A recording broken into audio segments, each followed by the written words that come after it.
दोस्तों, हेलो दोस्तों, आज हम लोग पढ़ने वाले हैं एक नया टॉपिक। उससे पहले एक छोटी सी मोटिवेशन शायरी के साथ इसकी शुरुआत करते हैं।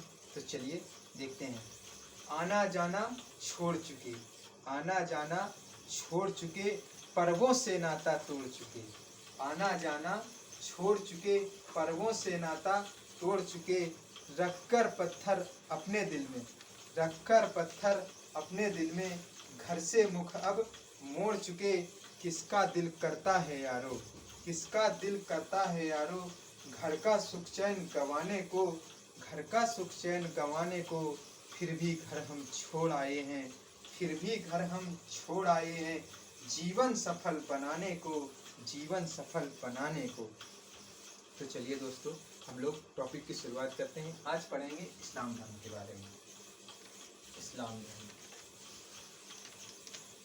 इस्लाम धर्म को हम लोग पढ़ेंगे। इस्लाम को आज पढ़ेंगे।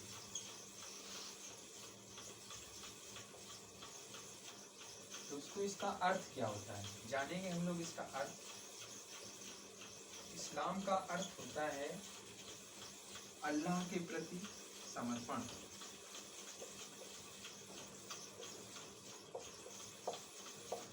अल्लाह के प्रति समर्पण।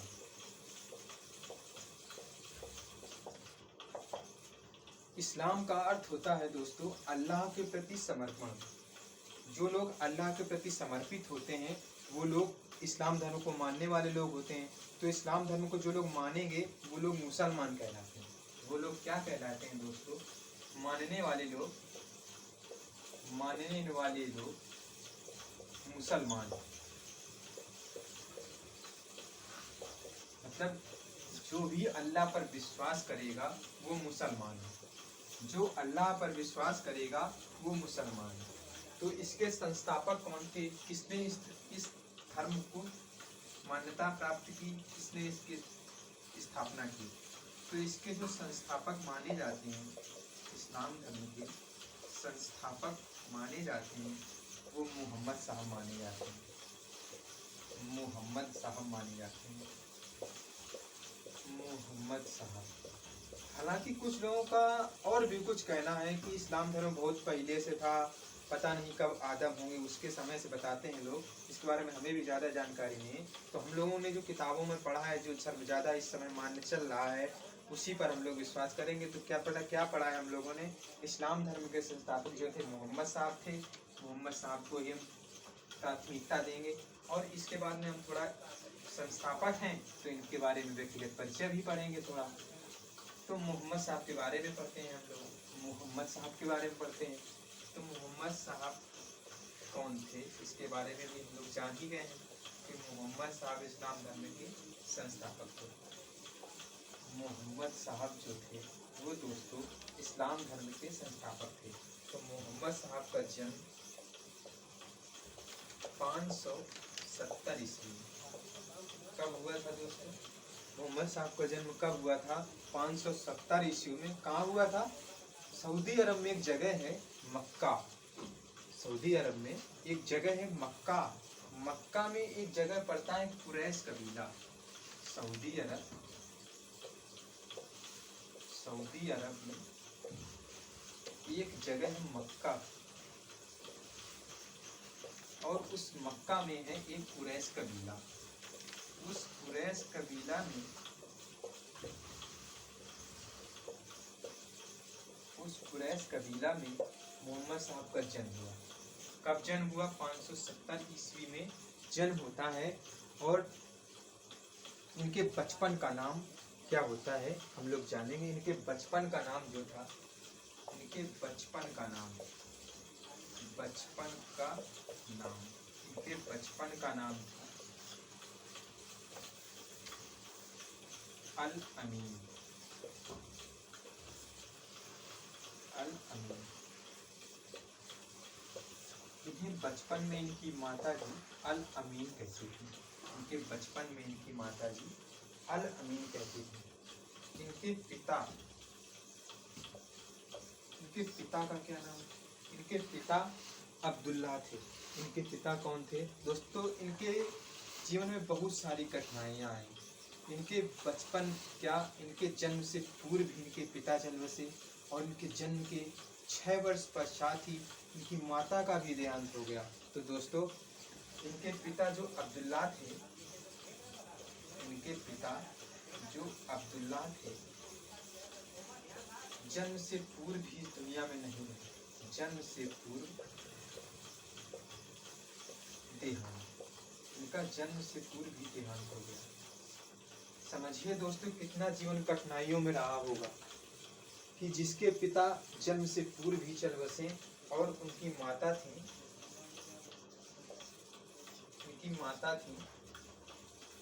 अमीना,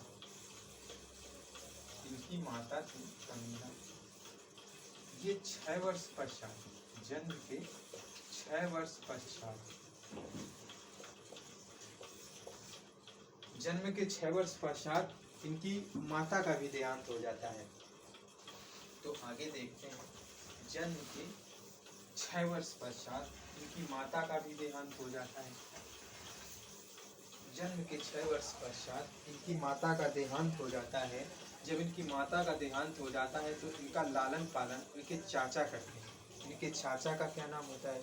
इनके चाचा अबू तालिब थे, जो कुरैश कबीला के सरदार बन चुके थे। तो कुरैश कबीला के सरदार होने के कारण इन्हें कुछ विशेष सुविधाएं मिली ही होंगी।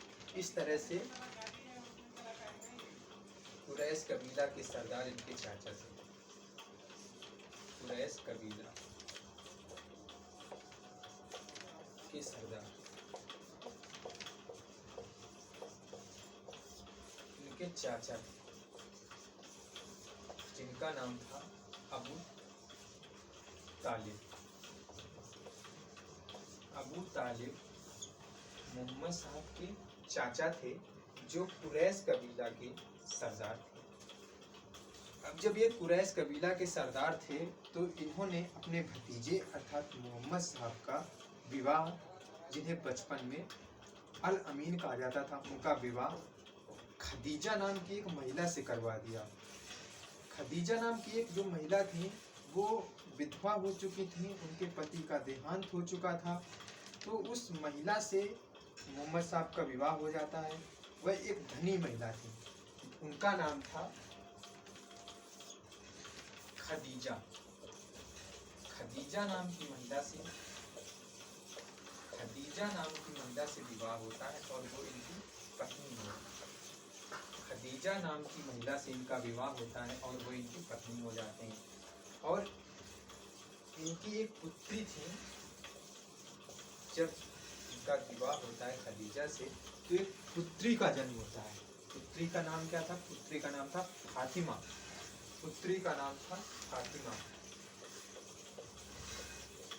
पुत्री का नाम क्या था? फातिमा। और जब पुत्री हुई है तो पुत्री की शादी हुई होगी। तो इनके दामाद थे, इनके दामाद थे अली हुसैन। अली हुसैन इनके दामाद थे। अली हुसैन इनके दामाद थे। अली हुसैन इनके दामाद थे। आप लोग देखते जाइएगा, ना भी नोट करेंगे तब भी ये समझ में आ जाएगा। उतना तो आप लोग जानते ही होंगे, कुछ ही चीज़ें होंगी जो आप नहीं जानते होंगे, तो आप लोग देखते जाइएगा। इसके बाद में हम देखेंगे दामाद इनके जो थे वो अली हुसैन, माता जी और पत्नी, इन सभी के नाम आप लोगों ने लिख लिए होंगे, याद कर लिए होंगे। तो आगे देखते हैं इन्हें ज्ञान की प्राप्ति। इन्हें ज्ञान की प्राप्ति कब होती है? इन्हें ज्ञान की प्राप्ति कब होती है? इन्हें ज्ञान की प्राप्ति कब होती है? ज्ञान की प्राप्ति, ज्ञान की प्राप्ति 40 वर्ष की अवस्था में होती है। 610 ईस्वी में, 610 ईस्वी में इन्हें ज्ञान की प्राप्ति होती है।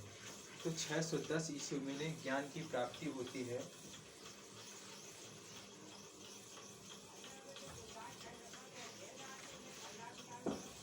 610 ईस्वी में इन्हें ज्ञान की प्राप्ति होती है दोस्तों।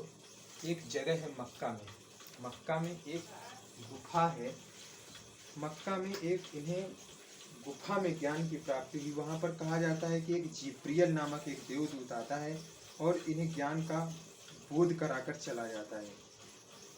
तो मक्का में इन्हें हीरा नामक गुफा में, मक्का में 610 ईस्वी में 46 वर्ष की अवस्था में, 610 ईस्वी में 40 वर्ष की अवस्था में, 40 वर्ष की अवस्था में, 610 ईस्वी में 40 वर्ष की अवस्था में मक्का में एक गुफा है, मक्का की हीरा नामक गुफा में, हीरा नामक गुफा में जिब्रियल नामक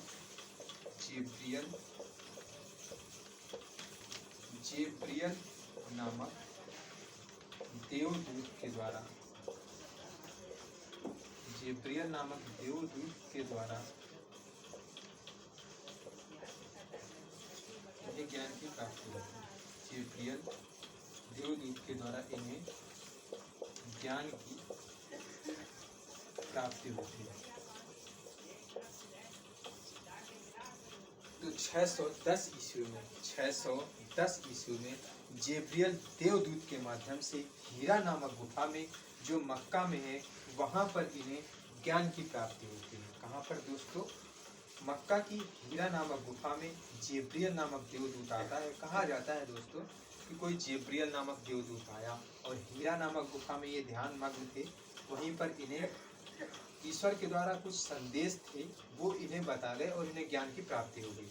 उनके द्वारा ज्ञान बोध करा दिया गया इन्हें। कहा जाता है इस्लाम धर्म में एक जिब्रियल नामक देवदूत आता है और मोहम्मद साहब को इस्लाम का ज्ञान दे करके चला जाता है। तो ये देख लीजिए आप, हीरा नामक गुफा में ये पूछा जा सकता है कि किस गुफा में उन्हें ज्ञान की प्राप्ति हुई। तो हीरा नामक गुफा में उन्हें ज्ञान की प्राप्ति होती है। जब इन्हें ज्ञान की प्राप्ति होगी तो ये ज्ञान का प्रचार प्रसार करेंगे। तो जब इन्हें जिब्रियल के द्वारा वहाँ पर ज्ञान की प्राप्ति हो गई हीरा नामक गुफा में, तब इन्होंने आगे उसका प्रचार प्रसार करना शुरू किया। तो ये मूर्ति पूजा के विरोधी थे। मोहम्मद साहब मूर्ति पूजा के विरोधी, मूर्ति पूजा का विरोध करने लगे, मूर्ति पूजा का विरोध करने लगे। और मक्का में ज़्यादातर कबीले जो थे, मक्का में जो ज़्यादातर कबीले थे वो सब मूर्ति पूजक थे। वहाँ के लोग मूर्ति पूजा को मानते थे और ये मूर्ति पूजा का विरोध कर रहे थे। तो स्वाभाविक था कि वहाँ के लोगों ने भी इनका विरोध करना शुरू कर दिया। कुछ लोग थे इनके संपर्क में आने से इनके साथ जुड़ते गए, लेकिन ज़्यादातर लोगों ने इनका विरोध किया। अब इनकी उम्र भी बढ़ चुकी थी।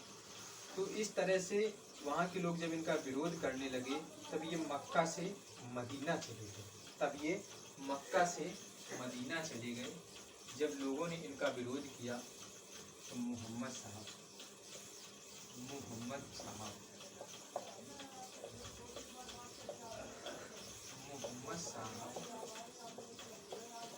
मक्का से मदीना चले गए। ये मक्का से मदीना चले जाते हैं। और आप लोग देखिए ये घटना कब की है। ये घटना हो जाती है, ये घटना घटित होती है 622 में। कब? इन्हें 610 में तो ज्ञान की प्राप्ति हुई, 610 में इन्हें ज्ञान की प्राप्ति हुई थी। और ये कितने, देखिए आप लोग, 12 वर्ष, 12 वर्ष तक ये लोग ये मक्का में ही ज्ञान का प्रचार प्रसार करते रहे। वहाँ पर ही लोगों को जोड़ने की कोशिश करते रहे। लेकिन लोगों का इतना विरोध बढ़ गया, इतना लोगों का विरोध पड़ गया कि ये मक्का से इन्हें मदीना जाना पड़ा। चाहते तो रह सकते थे, ये सरदार के बेटे थे, लेकिन वहाँ पर बहुत विरोध बढ़ गया और ये इस्लाम का प्रचार नहीं कर पा रहे थे। तो ये मक्का से मदीना चले गए। और मदीना और मक्का में आपस में ठनी रहती थी। तो ये एक दूसरे को यहाँ इधर के लोग ना इन्हें पसंद करते थे, ना ये लोग इन्हें पसंद करते थे। तो जो इनका विरोधी होगा, मोहम्मद साहब इनके विरोधी हो चुके थे, मोहम्मद साहब इनके विरोधी हो चुके थे, तो इन लोगों की स्वाभाविक से था इनकी मित्रता हो जाएगी। तो ये लोग इनका स्वागत करते हैं। जब ये मोहम्मद साहब मक्का से मदीना पहुंचते हैं 622 में, तो वहाँ के लोग इनका स्वागत करते हैं और इनके साथ जुड़ने लगते हैं। तो मोहम्मद साहब के साथ ये लोग जुड़ते जाते हैं और मोहम्मद साहब वहीं पर 622 ईस्वी में मोहम्मद साहब ने मदीना में ही, पैगंबर मोहम्मद साहब ने मदीना में ही इस्लाम की स्थापना, इस्लाम धर्म की वहाँ पर ये स्थापना करते हैं। उसी समय जब ये इस्लाम की स्थापना हुई 622 में, 622 में जब इस्लाम धर्म की स्थापना होती है, 622 में जब इस्लाम धर्म की स्थापना होती है, 622 में जब इस्लाम धर्म की स्थापना होती है, इसी समय एक संवत जारी होता है, जिसे हम लोग हिजरी संवत कहते हैं। एक घटना घटित होती है जिसे हम हिजरी संवत कहते हैं, जिसे हम हिजरी संवत कहते हैं। हिजरी संवत की शुरुआत कब होती है? हिजरी संवत की शुरुआत होती है 622 में। ये लेकिन इसका पता नहीं है कि किसने इसे शुरुआत किया, लेकिन ये याद किया जाता है कि 622 ईस्वी में, इसी के जिस समय इन्होंने इस्लाम धर्म का स्थापना किया, उसी समय एक नया कैलेंडर जारी हुआ जो हिजरी संवत से था। और हिजरी कैलेंडर जारी हुआ जब, इसमें भी 12 महीने होते हैं, इसमें भी 12 महीने होते हैं। हिजरी संवत की शुरुआत कब होती है? हिजरी संवत की शुरुआत 622 में होती है। हिजरी संवत की शुरुआत 622 में होती है और इस्लाम धर्म एक ईश्वरवाद को मानता है। यह इसकी विशेषता है। इस्लाम धर्म एक ईश्वरवाद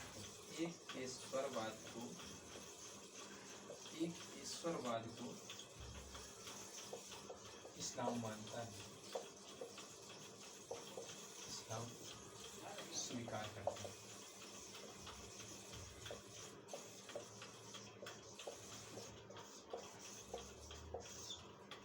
इस्लाम धर्म जो है वो एक ईश्वरवाद को स्वीकार करता है। अब इस्लाम धर्म में कुछ सिद्धांत हैं। इस्लाम धर्म को मानने वाले लोगों के लिए मोहम्मद साहब ने कुछ सिद्धांत बताए हैं। वो सिद्धांत क्या क्या हैं उनको हम जानेंगे। इस्लाम धर्म को मानने वालों के लिए कुछ सिद्धांत हैं। मोहम्मद साहब ने इस्लाम को मानने वालों के लिए कुछ सिद्धांत बताए हैं। एक है नमाज। नंबर 1 पे क्या है? नमाज। नमाज के बाद है कलमा। नमाज के बाद है कलमा। नमाज के बाद कलमा और एक ज़कात। नमाज, कलमा, ज़कात और एक है नमाज, कलमा, ज़कात और नमाज, कलमा, ज़कात और रोज़ा। नमाज, कलमा, ज़कात, रोज़ा। नमाज, कलमा, ज़कात, रोज़ा के साथ साथ एक है नमाज, कलमा, ज़कात, रोज़ा और हज। ये 5 सिद्धांत मुसलमानों के लिए बताए गए। जो भी मुसलमान होगा इन 5 को फॉलो करेगा। इनमें से 4 को तो ज़्यादातर लोग फॉलो भी करते हैं, 4 नहीं 3 को। रोज़ा भी ज़्यादातर लोग करते हैं, नमाज भी करते हैं, कलमा भी मानते हैं ज़्यादातर मुसलमान। हज के लिए थोड़ा आर्थिक मजबूत होना चाहिए और आर्थिक स्थिति मजबूत होना चाहिए। और ज़कात के लिए भी आर्थिक स्थिति मजबूत होना चाहिए। तो हम लोग चलिए देखते हैं नमाज, कलमा, ज़कात, रोज़ा और हज। नमाज, कलमा, ज़कात, रोज़ा और हज। तो इन सिद्धांतों को हम लोग पढ़ेंगे। क्या क्या है? नमाज, कलमा, ज़कात, रोज़ा, नमाज, कलमा, ज़कात, रोज़ा और हज। तो हम लोग चलिए एक एक को देखते हैं। सबसे पहले नमाज को देखते हैं। तो नमाज क्या थी? ये जो पहला सिद्धांत था नमाज। तो ये जो नमाज था, नमाज क्या था दोस्तों? नमाज क्या हुआ भाई? देखते हैं, रुकिए आप लोग। नमाज, ये नमाज था कि इस्लाम धर्म में जो भी इस्लाम को मानेगा उसे अल्लाह के सामने, अल्लाह की स्तुति में, अल्लाह की प्रार्थना में दिन में 5 बार, दिन में 5 बार, दिन में 5 बार ईश्वर को याद करना हो। ईश्वर अर्थात अल्लाह, ईश्वर या अल्लाह की उपासना करनी है, उपासना करनी होगी, पूजा करनी होगी, उपासना करनी होगी।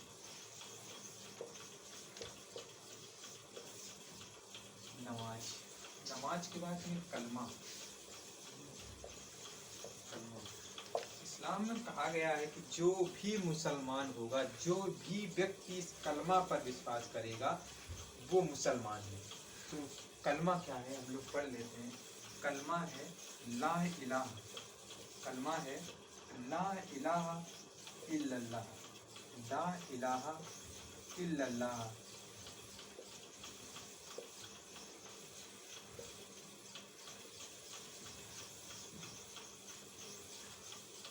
ला इलाहा इल्लल्लाह, ला इलाहा इल्लल्लाह मुहम्मदुन रसूलुल्लाह, मुहम्मदुन, ला इलाहा इल्लल्लाह मुहम्मदुन रसूलुल्लाह।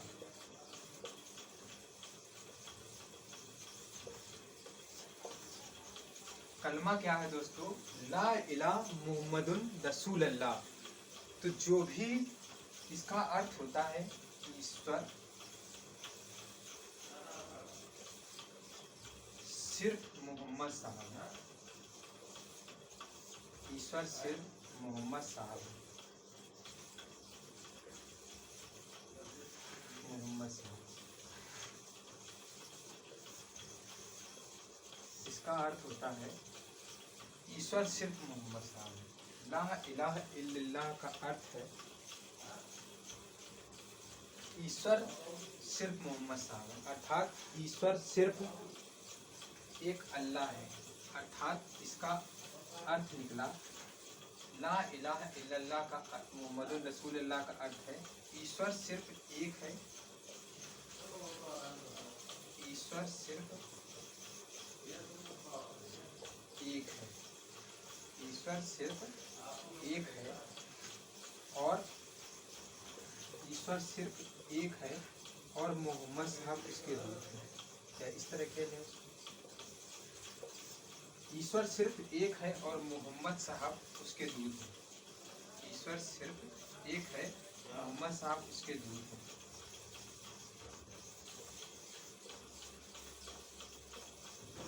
ये कलमा का क्या अर्थ होता है?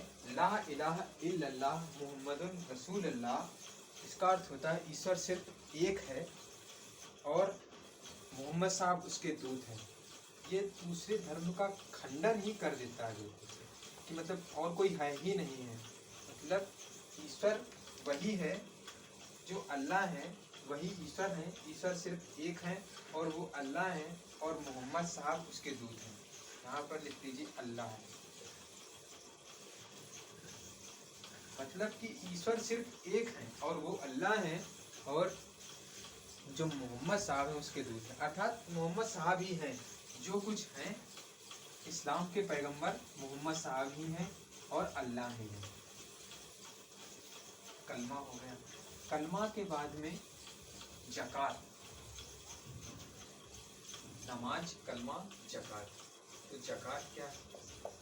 ज़कात, ज़कात दोस्तों, ज़कात वो है कि प्रत्येक मुसलमान को, ये बड़ी अच्छी चीज़ थी कि ज़कात का अर्थ होता है कि प्रत्येक मुसलमान को जो आर्थिक रूप से सक्षम है उसे अपनी कमाई का, अपनी कमाई का, अपनी कमाई का 1/40वां भाग गरीबों में दान कर देना चाहिए। 1/40वां भाग गरीबों को दान कर देना चाहिए, गरीबों को दान कर देना चाहिए। जो भी मुसलमान हैं उन्हें अपनी कमाई का 1/40वां भाग गरीबों के कल्याण के लिए उपयोग करना चाहिए। और एक लास्ट में, आखिरी में हम लोग देखते हैं ज़कात के बारे में, रोजा। रोजा, रोजा क्या था? रोजा इस्लामी कैलेंडर के अनुसार, इस्लाम में कौन सा कैलेंडर था?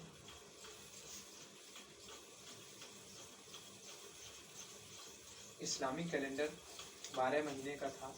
उसमें एक रमजान का महीना आता है। देखिए, तो रमजान के महीने में सूर्योदय से सूर्यास्त तक, सूर्योदय से सूर्यास्त तक प्रत्येक मुसलमान, सूर्योदय से सूर्यास्त तक प्रत्येक मुसलमान को उपवास करना होगा। सूर्योदय से सूर्यास्त तक मतलब पूरे दिन तक, जब तक सूर्य डूब न जाए तब तक उपवास करना होगा। सूर्योदय से सूर्यास्त तक रमजान के महीने में, रमजान के महीने में सूर्योदय से सूर्यास्त तक, सूर्योदय से सूर्यास्त तक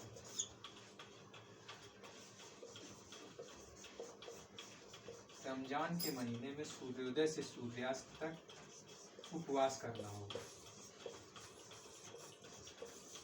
सूर्योदय से सूर्यास्त तक उपवास करना होगा। रोजा के बाद में लास्ट में हज को पढ़ेंगे। हज क्या था?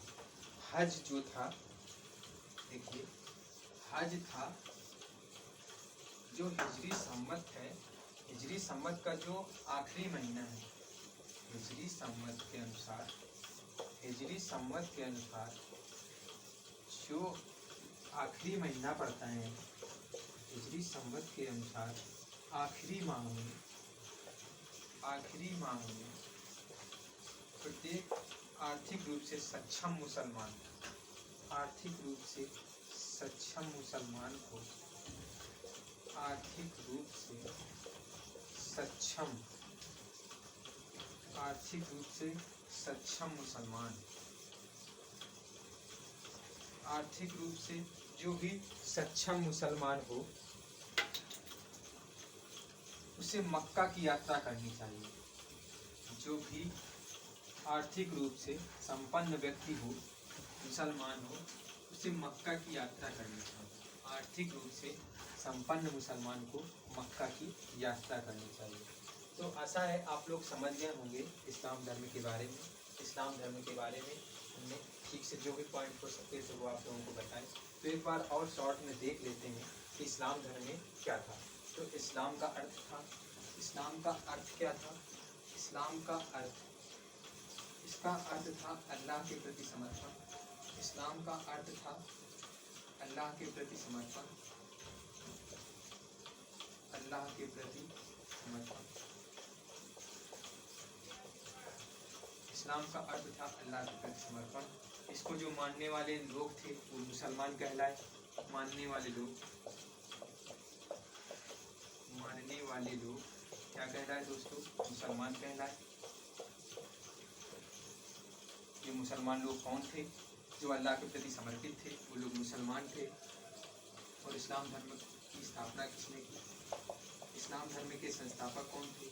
इस्लाम धर्म के संस्थापक थे मोहम्मद साहब। इस्लाम धर्म के संस्थापक कौन थे? इस्लाम धर्म के संस्थापक थे मोहम्मद साहब। मोहम्मद साहब, इस्लाम धर्म के संस्थापक थे मोहम्मद साहब। मोहम्मद साहब का जन्म 570 में, मोहम्मद साहब का जन्म 570 ईस्वी में सऊदी अरब में, सऊदी अरब में जगह है। मक्का में एक कुरैश कबीला है। मक्का में क्या है दोस्तों? मक्का में एक कुरैश कबीला है। मक्का के कुरैश कबीला में इनका जन्म हुआ। इनके बचपन का नाम, जल्दी जल्दी अपन लोग एक बार रिवाइज मारेंगे। बचपन का नाम था अल अमीन। बचपन का क्या नाम था? अल अमीन। बचपन का नाम था अल अमीन। इनके पिता कौन थे? इनके पिता का नाम था अब्दुल्ला। इनके पिता का नाम था अब्दुल्ला। इनके पिता का नाम था अब्दुल्ला। और अब्दुल्ला इनके जन्म से पूर्व, इनके पिता का ध्यान जन्म से पूर्व हो गया था। जन्म से पूर्व इनकी मृत्यु हो गई थी। इसके पश्चात इनकी माता जी थी। इसके पश्चात इनकी माता जी थी। इसके पश्चात इनकी माता जी 6 वर्ष पश्चात ही चल बसी। माता जी का नाम क्या था? माता जी का नाम अमीना था। माता जी का नाम क्या था? अमीना था। माता जी का नाम अमीना था। और ये 6 वर्ष बाद में देहांत इनका भी हो गया। इसके पश्चात में इनके चाचा थे। चाचा ने इनका लालन पालन किया। चाचा कौन थे? अबू तालिब थे। अबू तालिब कौन थे? अबू तालिब कुरैश कबीला के सरदार थे। कुरैश कबीला के सरदार थे अबू तालिब। इसके पश्चात में इनकी पत्नी थी जो खदीजा थी। इनकी पत्नी कौन थी? खदीजा थी, जो इनकी उम्र से इनसे बड़ी थी। इसके पश्चात इनकी एक बेटी थी। बेटी का क्या नाम था? बेटी का नाम था फातिमा।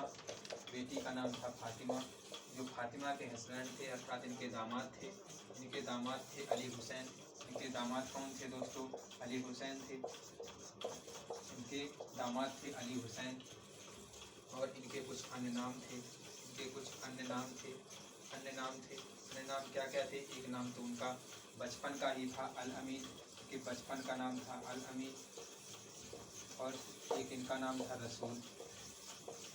रसूल का अर्थ होता है ईश्वर का दूत। और एक नबी, एक होता है नबी।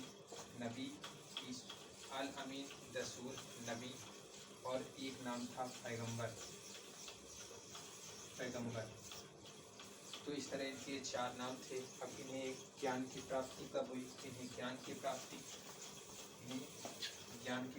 कब होती है? इन्हें ज्ञान की प्राप्ति 500 कब होती है? 610 में। 610 ईस्वी में इन्हें ज्ञान की प्राप्ति कहाँ होती है? मक्का में एक हीरा नाम की गुफा थी। मक्का में हीरा नामक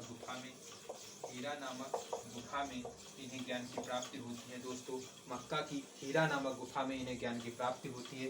इसके पश्चात में मक्का की हीरा नामक गुफा में इन्हें किसके द्वारा ज्ञान की प्राप्ति होती है? जिब्रील नामक एक देवदूत के द्वारा इन्हें ज्ञान की प्राप्ति होती है।